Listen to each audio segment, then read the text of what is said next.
Wah, ini ada yang seru lagi nih Mas. Apa tuh? Ceritanya tentang pendakian gitu. Wah, ini seru nih pendakian nih. Jadi dia nih di kelompoknya ya, di rombongannya lah ya. Dia jadi sweeper. Sweeper tuh apa tuh? Yang di Dora tuh. Sweeper jangan mencuri. Bukan.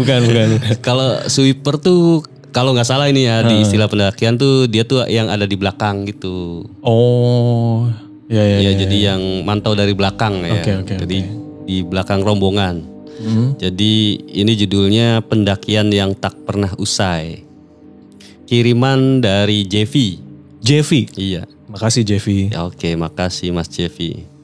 Katanya, aku pecinta alam sejati, mendaki gunung, camping di pantai hingga solo hiking sudah pernah menjadi bagian hidupku. Aku seringkali menjelajah sendirian dan mengalami banyak kejadian horor di alam bebas. Tapi ada satu pengalaman yang sampai sekarang masih menghantui pikiranku. Ini terjadi ketika aku menjadi sweeper saat mendaki di salah satu gunung di Jawa Timur bersama dua temanku. Sebut saja namanya Pal dan Dul. Kami bertiga berangkat dari rumah sekitar jam 4 sore. Menaiki 2 motor dengan perjalanan 3 jam menuju base camp. Awalnya semua berjalan lancar. Tapi ketika maghrib tiba, suasana mulai terasa aneh. Kami melewati hutan lebat dengan tebing tinggi di kiri dan jurang di dalam. Kami melewati hutan lebat dengan tebing tinggi di kiri dan jurang dalam di sebelah kanan. Jalanan berkelok-kelok tanpa akhir, seolah-olah kami berputar-putar di tempat yang sama. Di tengah hutan kami melihat gapura batu dengan tulisan aksara Jawa kuno yang tak bisa kami baca. Saat berhenti untuk mengecek Google Maps, tak ada satupun ponsel kami yang memiliki sinyal. Kami mulai merasa terjebak di tempat asing.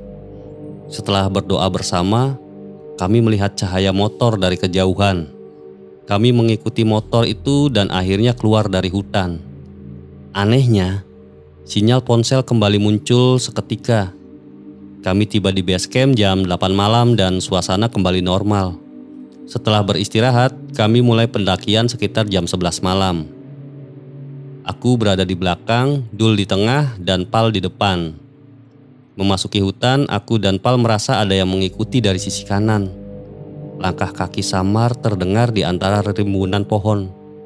Setiap kali kami berhenti, suara itu menghilang.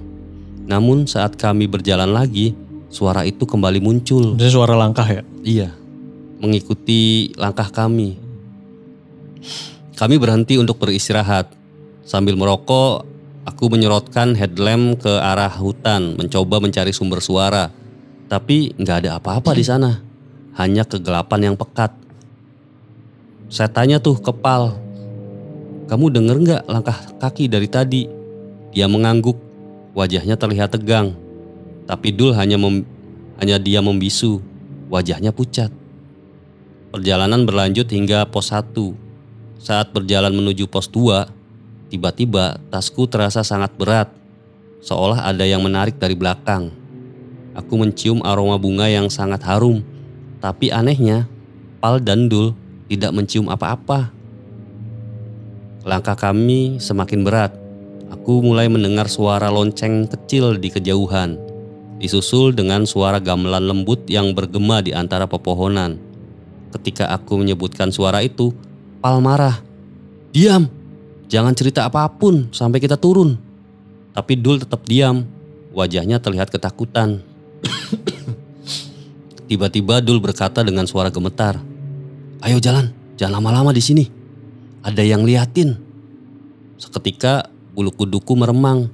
Kami melanjutkan perjalanan dengan langkah cepat, tapi tasku semakin berat, seperti ditarik oleh sesuatu dari belakang. Aku menoleh, dan saat itulah aku melihatnya. Seorang kakek tua dengan punggung membungkuk membawa kayu bakar di punggungnya. Wajahnya gelap, hanya matanya yang terlihat bersinar. Dia mencengkeram tasku erat-erat. Dengan suara serak, dia berbisik, pulang, jangan lanjutkan, katanya gitu Mas. Aku terpaku ketakutan, mulutku terkunci, tidak bisa berteriak. Pal dan Dul tiba-tiba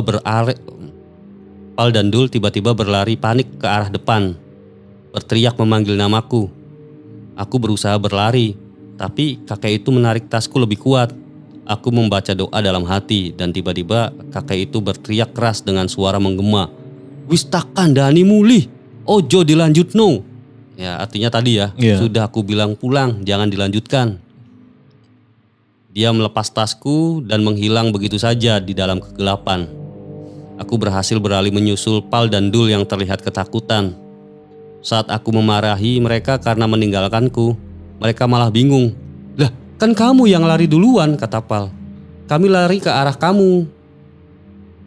Ngejer, kayak kamu tuh kayak kata dia, kamu tuh lari duluan, kayak ngejer sesuatu gitu, katanya gitu. Si Jeffy-nya? Iya, si Jeffy-nya tuh lari duluan. Padahal kan lagi ditarik tuh aslinya. Terus kata Jeffy, aku terdiam. Mereka melihat aku berlari mengejar sesuatu. Padahal aku yang terakhir di barisan, katanya gitu. Kami akhirnya sampai di pos 4 dan memutuskan untuk berkemah di sana. Malam itu Dul akhirnya bicara. Dia mengaku melihat sosok perempuan menyeramkan yang duduk di atas tasku selama pendakian. Jadi sebenarnya berat tuh ada yang dudukin tasnya. Katanya. Perempuan itu mengikuti kami sejak di gapura batu di hutan. Jadi yang kayak nyasar itu tadi tuh mas. Jadi udah diikutin perempuan. Terus Pal menambahkan, dia melihat kakek tua menaiki kuda putih dengan lonceng di lehernya, mengikuti kami dari kejauhan. Jadi kan ada suara lonceng gitu tuh sama. Itu tuh lonceng di leher kuda maksudnya? Iya. Oke. Jadi kata JP-nya suara lonceng yang kudengar adalah suara lonceng kuda itu. Dan kakek itu tidak suka dengan perempuan yang mengikutiku. Saat mereka lari, mereka melihatku berlari mengejar kuda putih itu. Oh jadi JP tuh dilihat sama mereka berdua tuh lari ngejar kuda putih itu. Padahal aku masih di belakang mereka katanya. Setelah turun dari gunung, aku pikir semuanya sudah selesai. Tapi malam harinya aku mengalami mimpi aneh. Dalam mimpiku aku masih di dalam tenda di gunung itu, dikelilingi pasukan kerajaan membawa obor, dipimpin oleh kakek tua di atas kuda putih. Tubuhku terasa berat, gak bisa bergerak, mulutku terkunci. Setiap kali aku berusaha bangun, aku terbangun dalam mimpi yang lain. Seperti terjebak dalam mimpi bertumpuk. Aku mencoba berdoa dalam hati, tapi kakek itu menghentakkan kaki kudanya ke tanah. Dan tiba-tiba mulutku terkunci lagi. Ini terjadi berulang kali hingga akhirnya aku benar-benar terbangun, keringat dingin mengalir di seluruh tubuhku.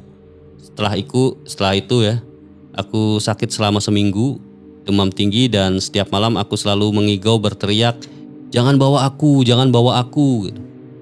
Dan dalam setiap mimpi aku selalu melihat kakek itu dengan matanya yang bersinar tajam menatapku dari atas kuda putihnya. Sampai hari ini aku tidak pernah lagi kembali ke gunung itu. Dan aku selalu bertanya-tanya, apa yang sebenarnya kakek itu coba lindungi? Atau sebenarnya dia yang mau bawa saya pergi gitu. Udah begitu tuh tanya. Itu nggak dijelasin gunung mana? Enggak, katanya sih salah satu gunung aja di Jawa Timur gitu. Oh, kalau ditebak-tebak apa ya? Gunung apa ya? Waduh, saya nggak tahu ada lagi. Ada aksara Jawa kuno. Tapi itu enggak, itu tuh aksara Jawa kuno itu tuh kayaknya sengaja diituin lah. Karena di situ tuh tiba-tiba ini aja sinyal hilang apa segala macem gitu. Sengaja diituin tuh? Maksudnya ini menurut saya ya, kayaknya emang sengaja disasarin atau masuk ke dimensi lain aja gitu. Kayaknya ya. Berarti tadi clue selanjutnya tuh gapura batu. Ada gapura batu. Ya tapi mungkin. Ya itu mungkin clue juga ya. Clue juga ya, nggak tahu lah. Mungkin warga Sukawati ada yang tahu nih. Nah yang saya belum ngerti tadi tuh si Jeffy udah ngerasa, si Jeffy ngerasa ditinggal sama temennya. Tapi teman-temannya ngerasa Jeffy itu udah duluan. Udah lari duluan. Kan dia sweeper kan harusnya di belakang gitu. Kenapa lari duluan gitu. Oh lah, berarti yang Jeffy lihat di depan dia tuh siapa ya? Kan teman-temannya masih di belakang sebenarnya. Enggak. Gimana sih? Di belakang. Jeffy di belakang. Nah dua temennya ini di depan nih. Di depan Jeffy. Tahu-tahu dua temennya ini lari. Lari. Dua ke depan. Sambil teriak nama JP gitu, lari. Nah JP-nya kan kaget lah. Kok kok lari teriak manggil-manggil nama saya ada di belakang gitu, padahal di belakang gitu.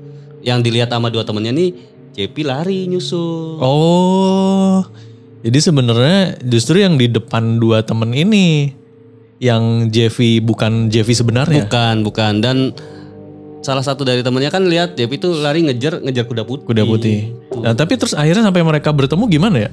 JP-nya kan bisa lepas tuh. Oh, akhirnya kekejar. Oh, pas sampai, loh kok Jeffy ada di belakang gitu ya? Ya kan dimarahin. Loh kenapa kamu lari gitu tuh. Lah kan saya lari ngejar kamu gitu, kata teman-temannya tadi tuh. Wah, agak aneh ya. Iya. Ya emang sih, kalau nggak tahu mungkin ada kesalahan yang mereka lakukan di gunung itu atau gimana ya biasanya.